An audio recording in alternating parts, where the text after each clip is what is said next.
नमस्कार और the deep dive में आपका स्वागत है। आज हम प्रोग्रामिंग की दुनिया के एक बहुत ही फंडामेंटल चैलेंज को समझने जा रहे हैं कि जानकारी को कुशलता से एफिशिएंटली कैसे मैनेज करें। और ये सब शुरू होता है सबसे बुनियादी कंटेनर से, एरे। बिल्कुल। और इसे समझने के लिए हमारे पास कुछ बेहतरीन सोर्स मटेरियल भी है।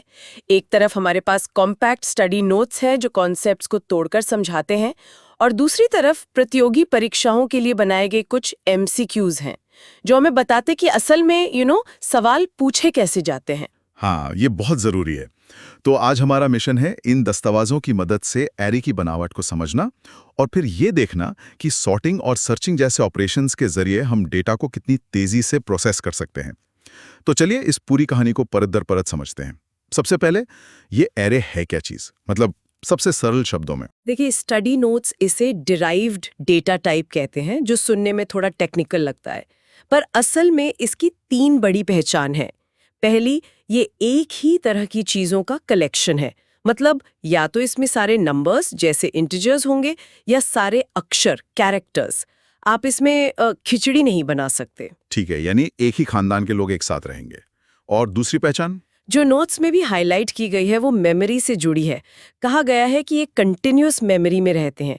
इसका मतलब क्या हुआ और इससे फर्क क्या पड़ता है? बहुत अच्छा सवाल है। कंटिन्यूअस मेमोरी का मतलब है कि मेमोरी में सभी एलिमेंट्स एक दूसरे के ठीक बगल में बिना किसी गैप के स्टोर होते हैं। मतलब एक ही लाइन में एक के बाद एक। और आपके दूसरे सवाल का जवाब कि इससे फर्क क्या पड़ता है, तो बहुत ज़्यादा। कंप्यूटर का प्रोसेसर मतलब सीपीयू जब डेटा पढ़ता है तो वो एक एलिमेंट के साथ साथ उसके आसपास का डेटा भी अपनी तेज मेमोरी, जिसे कैश कहते हैं, में ले आता है। क्योंकि एरे के सारे एलिमेंट्स साथ साथ होते हैं तो प्रोसेसर को अगला एलिमेंट ढूंढने के लिए भटकना नहीं पड़ता, वो उसे कैश में ही मिल जाता है। और इससे प्रोग्राम की स्पीड वो बहुत बढ़ जाती है। अच्छा, तो ये सिर्फ एक नियम नहीं है, ये तो परफॉर्मेंस का एक सीक्रेट है। और तीसरी पहचान? तीसरी पहचान है इसका पता। इन सभी एलिमेंट्स का नाम एक ही होता है, लेकिन हर एक का अपना एक यूनिक नंबर होता है, जिसे हम इंडेक्स कहते हैं। इसे ऐसे समझिए कि एक अपार्टमेंट बिल्डिंग का पता तो एक ही है, लेकिन हर फ्लैट का अपना एक नंबर होता है। Flat number 0, flat number 1, flat number 2। एक मिनट, आपने कहा फ्लैट नंबर 0, और यहीं पर मुझे लगता है एक बहुत बड़ा कंफ्यूजन आता है जो एमसीक्यूज में बार बार पूछा गया है। अगर किसी एरे में 5 एलिमेंट्स हैं तो मेरी पहली सोच तो यही होगी कि उन्हें 1 से 5 तक गिना जाए। पर प्रोग्रामिंग में ये एक क्लासिक ट्रैप है ना? बिल्कुल। और ये वो पहली गलती है जो लगभग हर नया प्रोग्रामर करता ही करता है। C++ जीरो बेस्ड इंडेक्सिंग का इस्तेमाल करता है। इसका मतलब है कि गिनती हमेशा 0 यानी 0 से शुरू होती है। तो 5 एलिमेंट्स वाले एरे के इंडेक्स होंगे 0, 1, 2, 3 और 4। इंडेक्स 5 जैसी कोई चीज होगी नहीं। और अगर आपने गलती से इंडेक्स 5 को एक्सेस करने की कोशिश की तो तक समझ नहीं आया कि लॉजिक में गलती कहाँ है। आखिर में पता चला ये n और n-1 का ही चक्कर था। ये एक ऐसी गलती है जो हर कोई अपनी जिंदगी में एक बार जरूर करता है। ये हुई एक सीधी लाइन वाले एरे की बात। लेकिन सोर्सेज में मल्टी डायमेंशनल एरेज का भी जिक्र है, जैसे int AR55। ये क्या वाला है? इससे आप एरे के अंदर एरे की तरह सोच सकती हैं। int AR55 का मतलब है एक ग्रिड या टेबल जिसमें 5 पंक्तियां मतलब रोज और 5 कॉलम है। कुल एलिमेंट्स निकालने का तरीका भी सीधा है, जैसा एमसीक्यूज के साथ दी गई टिप में बताया गया है। इन नंबर्स को जोड़ना नहीं है, गुणा करना है।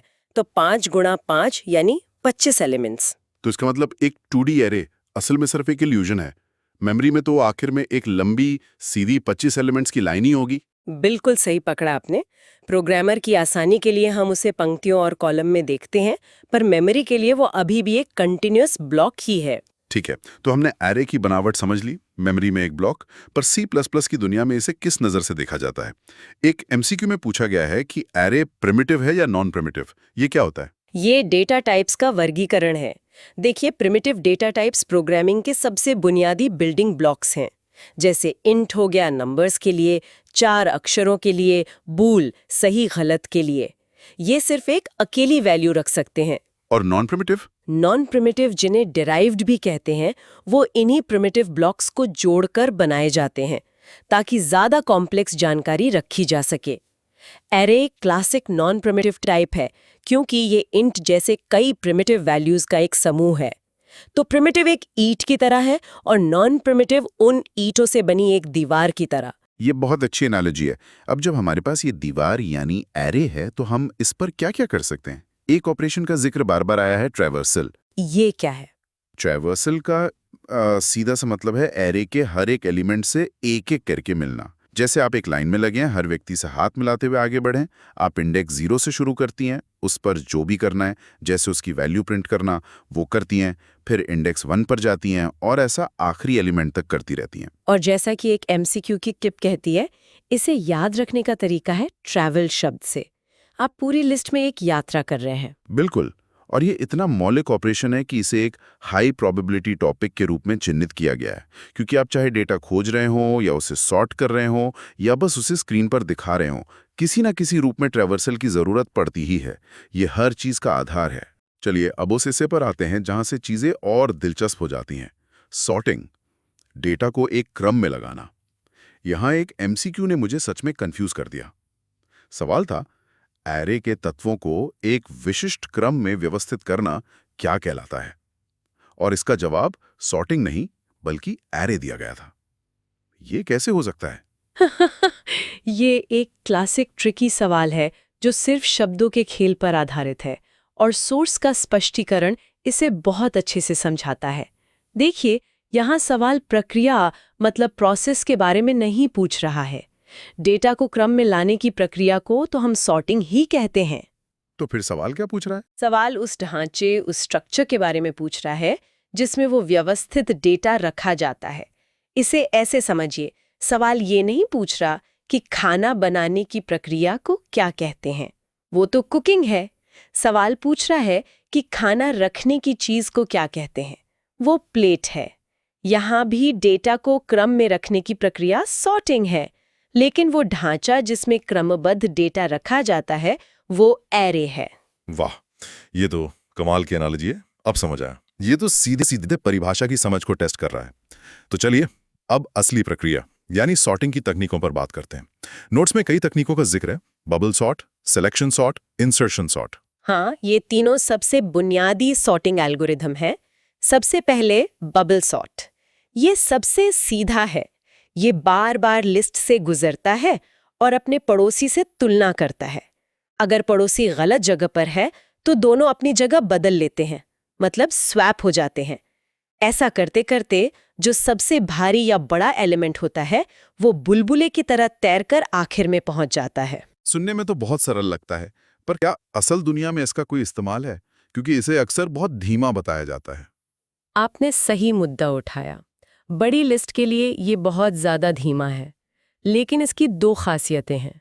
एक, इसकी सरलता इसे सिखाने के लिए एक बेहतरीन टूल बनाती है, और दूसरा, इसका एक नीश फायदा है। ये सिर्फ एक बार पूरी लिस्ट से गुजरकर ये पता लगा सकता है कि लिस्ट पहले से सॉर्टेड है या नहीं। अगर एक भी स्वैप नहीं हुआ, मतलब काम खत्म। ये खूबी कुछ दूसरे सिंपल एल्गोरिदम्स में नहीं होती। अच्छा, ये तो एक दिलचस्प इंसाइट है। अब बात करते हैं सिलेक्शन सॉर्ट की। सिलेक्शन सॉर्ट का तरीका अलग है। वो पूरी लिस्ट को देखता है, उसमें से सबसे छोटा एलिमेंट सिलेक्ट करता है और उसे उठाकर लिस्ट की शुरुआत में रख देता है। फिर वो बची हुई लिस्ट को देखता है, उसमें से सबसे छोटा एलिमेंट चुनता है और उसे दूसरी जगह पर रख देता है। ये एक खोजो और रखो या सर्च एंड प्लेस की तरह है। इसकी खास बात यह है कि डेटा चाहे जितना भी बिखरा हुआ हो, इसकी परफॉर्मेंस लगभग एक जैसी रहती है। और तीसरा, इंसर्शन सॉर्ट। नोट्स में इसकी तुलना ताश के पत्तों से की गई है। और वो एकदम सटीक तुलना है। सोचिए, आपके हाथ में कुछ पत्ते हैं जो पहले से क्रम में है। अब आप एक नया पत्ता उठाते हैं और उसे पहले से जमे हुए पत्तों के बीच उसकी सही जगह पर इंसर्ट कर देते हैं। यही इंसर्शन सॉर्ट है। ये एक एक करके एलिमेंट उठाता है और उसे पहले से सॉर्ट हो चुके हिस्से में उसकी सही जगह पर डालता है।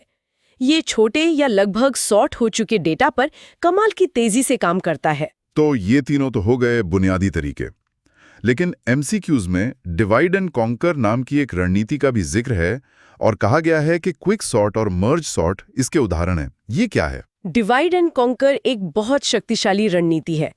अगर आपके सामने एक बहुत बड़ी मुश्किल समस्या है तो उसे सीधे हल करने की बजाय आप उसे छोटी छोटी आसान समस्याओं में तोड़ देती हैं।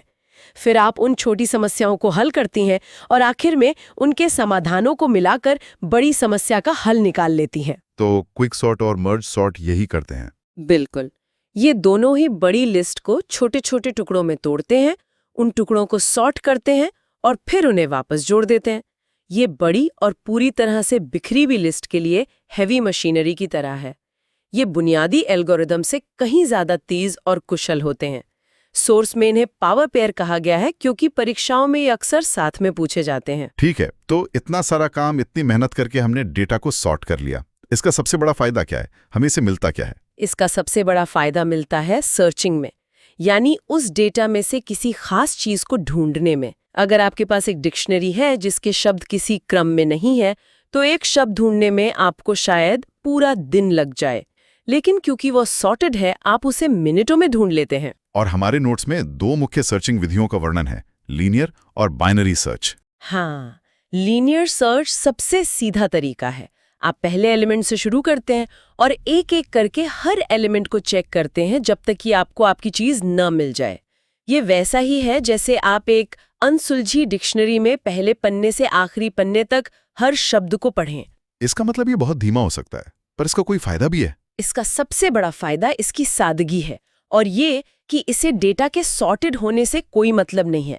आपकी लिस्ट चाहे जैसी भी हो, ये काम करेगा। लेकिन हाँ, अगर लिस्ट में लाखों आइटम है तो ये बहुत बहुत धीमा हो सकता है। और यहीं पर बाइनरी सर्च का जादू आता है। बिल्कुल, बाइनरी सर्च एक गेम चेंजर है, लेकिन इसका एक सुनहरा नियम है जिस पर नोट्स में बार बार जोर दिया गया है। लिस्ट सॉर्टेड होनी ही चाहिए। अगर लिस्ट सॉर्टेड नहीं है तो ये काम नहीं करेगा।